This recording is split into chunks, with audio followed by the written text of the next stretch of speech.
கர்த்தருடைய வார்த்தை சொல்கிறது. கர்த்தர் சொல்லுகிறது என்னவென்றால், நாம் யாக்கோபுடைய கூடாரங்களில் சிறையிருப்பை திருப்பி கர்த்தர் எரேமியா தீர்க்கதரிசிக்கு நாட்களில் ஒருவராகிய யாக்கோபை அவர் நினைவுபடுத்தினார். நாம் யாக்கோபுடைய கூடாரங்களில் சிறையிருப்பை திருப்பி. நல்ல கவனிங்க, ஏன் இந்த யாக்கோபுக்கு மாத்திரம் கர்த்தர் எதற்கு இவ்வளவு காரியத்தை செய்கிறார்? கவனிங்க, பிதாக்களில் முதன்மையானவராய் இருக்கிற ஆபிரகாம், அடுத்ததாய் வருகிற ஈசாக்கு, இந்த இரண்டு பேரையும் கர்த்தர் ஆசீர்வதித்தார். அவர்கள் இருந்த எல்லா நிலையிலும் எல்லா காரியங்களிலும் அவர்கள் போன திசைகளில் எல்லாம் பல நெருக்கங்கள் எதிர்ப்புகள் இருந்த போதும் கர்த்தர் அவர்களை ஆசீர்வதித்தார். ஆனால் யாக்கோபுக்கு ஒரு சிறப்பு. சொல்லப்பட்ட வார்த்தை என்ன? இதோ நாம் யாக்கோபுடைய கூடாரங்களில் சிறையிருப்பை திருப்பி. அப்போ இஸ்ரவேல் தேசத்திலே, அந்த இஸ்ரவேல் என்பதே யாரு? அந்த யாக்கோபு தான். அப்ப நல்லா கவனிங்க, அந்த இஸ்ரவேல் தேசத்திலே இஸ்ரவேல் ஜனங்கள் சிறைபிடிக்கப்பட்டு பாபிலோனுக்கு கொண்டு போய், அப்போ யாக்கோபுடைய கூடாரங்கள் அதன் எல்லாம் சிறைபிடிக்கப்பட்டது. அந்த அவனுடைய யாக்கோபு வாழ்ந்த அவனுடைய தலைமுறையினர் வாழ்ந்த எல்லா கூடாரங்களும் சிறைபிடிக்கப்பட்டது. அது பாழான ஸ்தலங்களாய் மாறி போனது. ஆனா கர்த்தர் சொல்லுகிற காரியம், வாசஸ்தலங்களுக்கு கர்த்தர் இரக்கம் செய்வேன் என்று கர்த்தர் சொல்லுகிறார். கர்த்தர் இரக்கம் செய்ய வேண்டிய காரணம் என்ன? கவனிங்க, அதுதான் சொல்லப்படுது. அப்போ அந்த முற்பிதாக்களில் மூன்றாவதா இருக்கிற அந்த யாக்கோபுக்கு கர்த்தருடைய கரங்களில், கர்த்தருடைய கண்களில் இரக்கம் கிடைத்தது. அப்போ முதல் இரண்டு முற்பிதாக்களாகிய ஆபிரகாம், ஈசாக்கு, இவர்களுக்கு கர்த்தர் கொடுத்தது ஆசீர்வாதம். இந்த யாக்கோபுடைய காரியத்தை நாம் தெளிவாய் பார்க்க வேண்டுமானால் கவனி, இவ்வளவு இரக்கம் காண்பித்து இவ்வளவு பெரிய காரியங்களை கர்த்தர் யாக்கோபுக்கு மாத்திரம் எதுக்கு செய்கிறார்? வாசிங்க, எதிரே எரேமியா தீர்க்கதரிசன புஸ்தகம் 11ஆம் அதிகாரம் 5வது வசனம் வாசிப்போம். இன்றைய தினம் இருக்கிறபடி பாலும் தேனும் ஓடுகிற தேசத்தை உங்கள் பிதாக்களுக்கு கொடுப்பேன் என்று நான் அவர்களுக்கு இட்ட ஆணையை நான் திடப்படுத்தும்படி இப்படி ஆகும் என்றார்.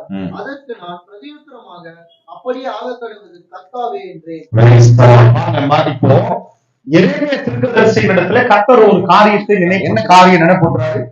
கர்த்தர் எரேமியா தீர்க்கதரிசியினிடத்துல சொல்லுகிற காரியம், உன் பிதாக்களுக்கு நான் இட்ட ஆணையை, அந்த உடன்படிக்கையை கவனிங்க, உங்கள் பிதாக்களுக்கு கொடுப்பேன் என்று நான் அவர்களுக்கு இட்ட ஆணையை நான் திடப்படுத்தும்படி இப்படி ஆகும். கவனிங்க, அப்போ இஸ்ரவேல் ஜனங்களுக்கு கர்த்தர் உன் பிதாக்களுக்கு நான் கொடுப்பேன் என்கிற தேசத்தை, பாலும் தேனும் ஓடுகிற அந்த நல்ல தேசத்தை கர்த்தர் வாக்களித்திருக்கிறார், நான் தருவேன் என்று சொல்லுகிறார்.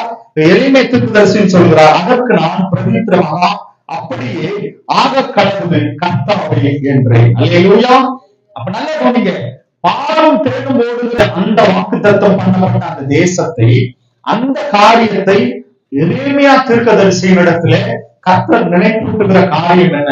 காரணம் என்னவென்றால் ஒரே காரணம் தான், யாக்கோபுக்கு கர்த்தர் ஆசீர்வாதம் தரல, ஒரு பெரிய சுதந்திரத்தை கர்த்தர் கையில் கொடுத்தார். அல்லேலூயா. மற்ற இரண்டு முற்பிதாக்களுக்கும் கர்த்தர் கொடுத்தது ஆபிரகாம், ஈசாக்கு, இவர்களுக்கு கர்த்தர் ஆசீர்வதித்தார். அவன் போகிற இடங்களிலே ஆபிரகாம் அந்த தேசத்திலெல்லாம் கர்த்தர் அவனை ஆசீர்வதித்ததினாலே அந்த தேசத்திலே அவன் பெரிய சீமானாய் இருந்தான் என்று பார்க்கிறோம். ஈசாக்கு விதை விதைத்தான், கர்த்தர் அவனை 100 மடங்கு ஆசீர்வதித்தான். அல்லேலூயா. ஆனா பாருங்க, இந்த யாக்கோபுடைய காரியம் என்னன்னா, இந்த யாக்கோபுக்கு ஒரு சிறப்பு இருக்கு. அந்த யாக்கோபு அவன் செய்த காரியம் என்ன? அவன் பிறக்கும் போதே தாயின் கர்ப்பத்திலிருந்து அவன் வெளிப்படும் போதே என்ன பண்றான்? அவனுடைய சகோதரன், அந்த பெரிய சகோதரனாகிய ஏசாவினுடைய கால்களை அவன் பிடித்துக் கொடுக்கிறான். என்ன பண்றான்? ஏசாவினுடைய கால்களை அவன் நான் கொடுப்பேன் என்று ஆணையிட்ட தேசத்தை நீ இவர்களுக்கு பங்கிடுவாய் என்று ஆணையிட்ட தேசத்தை இவர்களுக்கு பங்கிடுவாய். அல்லேலூயா.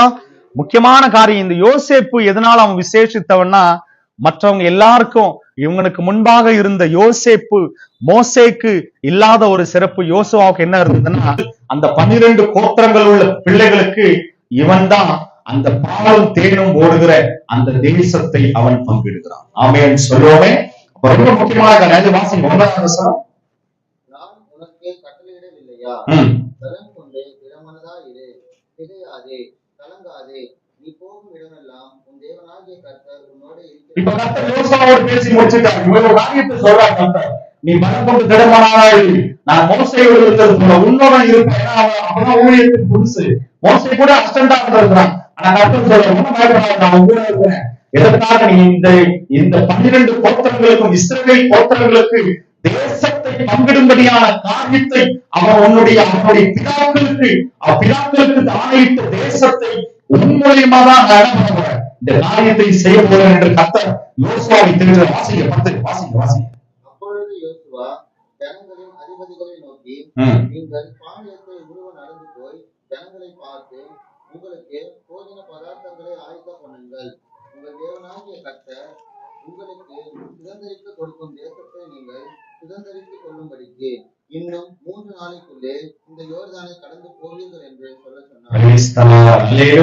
இன்னும் 3 நாளைக்குள்ள இந்த யோர்தானை கடந்து சொல்ற யோசுவா, உங்களுக்கு சுதந்திரிக்க கொடுக்கும் தேசத்தை நீங்கள் சுதந்திரித்துக் கொள்ளும்படிக்கு. ஆமென் சொல்லுவோமே. உங்களுக்கு சுதந்திரிக்க கொடுக்கும் தேசத்தை. அல்லேலூயா. அப்ப நல்லா கவனிங்க. கர்த்தர் அவர்களுக்கு ஆசீர்வாதத்தை தரல, கர்த்தர் ஒரு பெரிய சுதந்திரத்தை கர்த்தர் இஸ்ரவேல் ஜனங்களுக்கும் சரி யோசுவாவினிடத்திலே அந்த காரியத்தை நினைத்துள்ளார். அல்லேலூயா.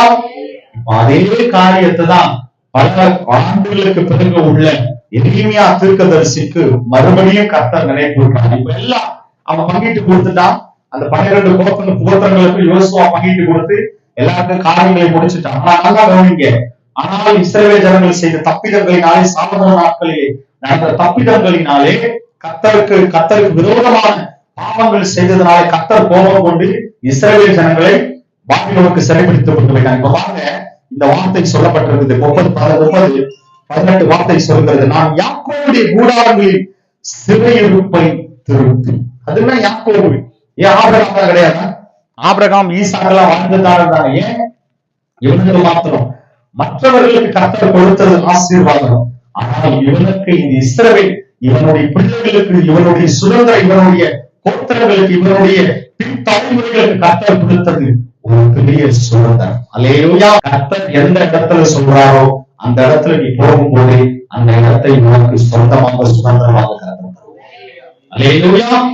உண்மையாகவே கர்த்தர் நீ போகிற இடங்களிலே, நீ சொந்தமாக நீ கால் வைக்கிற இடங்களில், யோசுவா தான் சொல்றான், நீங்க எங்க எவ்வளவு போனீங்களோ போக, நீங்க கால் எங்கெங்க வைக்கிறீங்களோ கர்த்தர் அந்த இடங்களை உங்களுக்கு சுதந்திரமாக தருவார். அல்லேலூயா. அப்ப அதனாலதான் கர்த்தருடைய வார்த்தையை சொல்லுகிறது, யாக்கோபுடைய கூடாரங்களின் சிறையிருப்பை திருப்பி அவன் வாசஸ்தலங்களுக்கு இரக்கம் செய்தேன். அல்லேலூயா. அப்ப அந்த வாசஸ்தலங்களிலே உண்மையான சத்தமுள்ள அந்த ஜனங்கள், மனிதர்கள் வாழும்படியான தகுதி இல்லாத கூடாரமாய் மாறி போனது. இந்த 8வது மாதத்திலே யாக்கோபுடைய காரியத்தின் மூலமாய் கர்த்தர் நமக்கு கொடுக்கிற காரியம், நம்முடைய கூடாரங்களிலே இத்தனை நாட்கள் அமைதியாய் ஒரு விதமான அமைதியோடு ஒரு விதமான சத்துரு உண்டாக்கின மோசம் போக்குதல் ஒருவேளை இருந்தால், இந்த 8வது மாதத்திலே கர்த்தர் நமக்கு சொல்லுகிற காரியம், நம்முடைய வாச ஸ்தலங்களுக்கு கர்த்தர் இரக்கம் செய்கிறவராய் காணப்படுகிறார். 8வது மாதத்தில் அவர் கர்த்தர் இரக்கம் செய்தார் என்றால், யாக்கோபுக்கு கர்த்தருடைய கண்களில் இரக்கம் கிடைத்ததனால் அவனுடைய சுதந்திரம், கர்த்தருடைய சுதந்திரம் அவனுடைய சுதந்திரமாய் மாறினால் என்ன நடக்கும்? வாசிங்க, அடுத்த வருஷம் வாசிங்க, 19 வாசிங்க. அவைகளில் இருந்து ஸ்தோத்திரமும் ஆடற்பாடலின் சத்தமும் புறப்படும். அவர்களை வர்த்திக்க பண்ணுவேன். அவர்கள் குறுகி போவதில்லை. அவர்களை மகிமைப்படுத்துவேன். அவர்கள் சிறுமைப்படுவதில்லை. சொல்லுங்க, எங்க கூடாரத்துல, சொல்லுங்க, எங்க கூடாரத்துல ஸ்தோத்திரம் கேட்க போகுது, ஆடல் பாடல் சத்தம் கேட்க போகுது. அல்லேலூயா. ஸ்தோத்திரத்தினாலே கிருபைகள் பெருகும், ஸ்தோத்திரத்தினாலே துதிகள் உண்டாகும், ஸ்தோத்திரத்தினாலே இரக்கங்கள் பெருகும். இந்த துதியின் சத்தம், ஸ்தோத்திர சத்தம் உங்கள் கூடாரங்களில் இந்த மாதத்திலே உயர்த்தப்படுவானால், கர்த்தர் உங்களுக்கு இரக்கம் செய்தபடியினால் இந்த காரியம் இவ்வளவு நாளா ஒரு வித அமைதி, ஒரு சத்தம் இல்லாம கர்த்தருடைய துதி சத்தம் ஏறெடுக்கப்பட முடியாத ஒரு விதமான தடைகள் உண்டாயிருந்தாலும் இந்த 8வது மாதத்தில் இருந்து கர்த்தர் ஸ்தோத்திரமும் ஆடல் பாடல் சத்தமும் உங்கள் கூடாரத்தில் கேட்கும். அல்லேலூயா. அவர்கள் குறுகி போவதில்லை, அவர்களை மகிமைப்படுத்துவேன். கர்த்தர் நம்மை மகிமைப்படுத்தி இருக்கிறதுனாலே இனிமேல் இந்த 8வது மாதத்திலே கர்த்தர் நமக்கு சொல்லுகிற காரியம், இனி நாம் சிறுக போகிறதல்ல, நாம் பெருக போகிறோம். அல்லேலூயா. காரணம் என்ன தெரியுமா? கர்த்தர் யாக்கோபுக்கு கொடுத்த சுதந்திரம் அப்படிப்பட்டது. ஆமென் சொல்லுவோமே. கர்த்தர் கொடுத்துட்டு இவ்வளவுதான் நான் கொடுப்பேன் அப்படின்னு சொல்லவே இல்லை. நீ எவ்வளவு தூரம் போக முடியுமோ எல்லாத்தையும் சுதந்திரமா. ஆமென் சொல்லுங்க. எல்லாமே கர்த்தருக்கு சுதந்திரமா. ஆமென் சொல்லுங்க. 8வது மாதத்தில் விசுவாசிக்கிறோம். நம்ம எந்த நேரத்துல நம்ம காய வைக்கிறோம் அந்த இடத்துல இந்த இடத்துல இயேசுவின் நாமத்தினாலே காண் வைக்கிறோம் அந்த இடங்களை கர்த்தர். ஆமென் சொல்லுவோமே. அல்லேலூயா. கர்த்தர் நிச்சயமாகவே யாக்கோபுடைய சுதந்திரம். பாருங்க அந்த வார்த்தை வாசிங்க தொடர்ந்து 11வது வசனம் வாசிச்சிருங்க. அவர்கள் பிள்ளைகள் முன்போல் இருப்பார்கள், அவர்கள் சபை எனக்கு முன்பாக திடப்படும், அவர்களை ஒடுக்கின யாவரையும் தண்டிப்பேன். அவர்கள் பிள்ளைகள் முன்போல் இருப்பார்கள். உண்மையாகவே கர்த்தருடைய துதியின் சத்தத்தை உயர்த்துகிற பிள்ளைகளாய் கர்த்தர் நம்மை வைத்திருப்பார். அவர்கள் சபை எனக்கு முன்பாக திடப்படும். ஆமென் சொல்லுவோமே. அப்ப கர்த்தருடைய சபை எனக்கு முன்பாக திடப்படும் என்றால் கர்த்தருடைய சபை திடப்பட்டாலே போதும், தேசத்திலே கர்த்தர் ஒரு பெரிய ஒரு அசைவை, ஒரு செழிப்பை கர்த்தர் கட்டுவார். அல்லேலூயா. உண்மையாகவே கர்த்தருடைய சபை திடப்பட்டாலே போதும். இதுதான் கர்த்தர் நமக்கு கொடுத்த சுதந்திரம். ஆமென். உண்மையாகவே யாக்கோபுடைய கூடாரங்களை கர்த்தர் மறுபடியுமாய் நிலைப்படுத்துகிறார். காரணம் என்ன? கர்த்தர் அவனுக்கு கொடுத்த சுதந்திரம். அந்த சுதந்திரத்தை அவங்க எல்லாம் மறைத்து போயிட்டாங்க. ஆனா கர்த்தர் இந்த நாள் வரைக்கும் மறக்கல. கர்த்தருடைய வருகையிலும் கர்த்தரதை நிலைப்படுத்தும். வெளிப்படுத்த விசேஷத்திலையும் பாருங்க, அந்த 12 கோத்திரங்களிலிருந்து ஒவ்வொரு கோத்திரத்திலையும் 12,000 பேர் எடுத்து 1,44,000 பேர் தான் கர்த்தர் தெரிவித்திருந்தார். கர்த்தருடைய வருகையிலும் கர்த்தர் யாக்கோபுடைய பிள்ளைகள் அந்த 12 பேர் அந்த 12 கோத்திரங்களில் இருந்துதான் கர்த்தர் ஆட்களை தெரிவித்தார். ஆமென் சொல்லுங்க. அல்லேலூயா. அப்ப இது என்ன தெரியுமா? வாசி இறுதியா ஒரே ஒரு வசனம் சொல்லி நான் முடிக்கிறேன். ஏசாயா தீர்க்கதரிசன புஸ்தகம் 58:14 வாசிப்போம். கர்த்தரில் மனமகிழ்ச்சியாய் இருப்பாய், பூமியின் உயர்ந்த இடங்களில் உன்னை ஏறி இருக்கும்படி பண்ணி உன் தகப்பனாகிய யாக்கோபுடைய சுதந்திரத்தால் உன்னை போஷிப்பேன். கர்த்தருடைய வாய் இதை சொல்லி. Praise the lord. அல்லேலூயா. பாருங்க, பூமியின் உயர்ந்த இடங்களில் உன்னை ஏறி இருக்கும்படி பண்ணுவேன். பாருங்க, கர்த்தரில் மனமகிழ்ச்சியாய் இருப்பாய், உன் தகப்பனாகிய யாக்கோபுடைய சுதந்திரத்தால். அப்படிதான் சொல்லப்பட்டிருக்காங்க. அப்ப யாக்கோபுக்கு கர்த்தர் ஏன் கொடுத்திருக்கிறாரு? கர்த்தர் யாக்கோபுக்கு சுதந்திரம், ஆசீர்வாதம் சொல்லப்படுகிறது. யாக்கோபுடைய சுதந்திரத்தால் உன்னை போஷிப்பேன். அல்லேலூயா. இது மனுஷன் சொல்ல, கர்த்தருடைய வாய் இதை சொல்லிட்டு. யாக்கோபு அவன் மாமா வீட்டுக்கு போறது கையில ஒரு குச்சி கூட இல்லை. கையில எப்படி அவன் அந்த யாக்கோபு தன்னுடைய மாமா வீட்டுக்கு போகும்போது படுக்கிறது ஒண்ணுமே இல்லை, சாப்பாடு இல்லை, தண்ணி இல்லை, கையில ஒரு குச்சி கூட வச்சிருந்தாலும் தெரியாது, ஒண்ணும் இல்லை, வெறுங்கையா போனான். ஆனால் மறுபடியும் அவன் வரும்போது அவன் மறுபடியும் அதே இடத்துல திரும்பி அந்த ஆற்றங்கரை கடக்கும் போது சொல்றான், நான் போகும்போது வெறுங்கையா போனேன், ஆனா வரும்போது 2 பரிவாரங்கள் எனக்கு பின்பாக. அல்லேலூயா. அப்ப இதுதான் காரியம். கர்த்தர் உண்மையாகவே அந்த யாக்கோபுக்கு தந்த சுதந்திரம் இப்படிப்பட்டது. யாக்கோபுடைய சுதந்திரத்தை இந்த 8வது மாதத்திலே கர்த்தர் நம்முடைய சுதந்திரமாய் மாற்றுவோம். அல்லேலூயா. நிச்சயமாக இந்த காரியத்தினால் நம்மை பலப்படுத்துகிற நல்லது.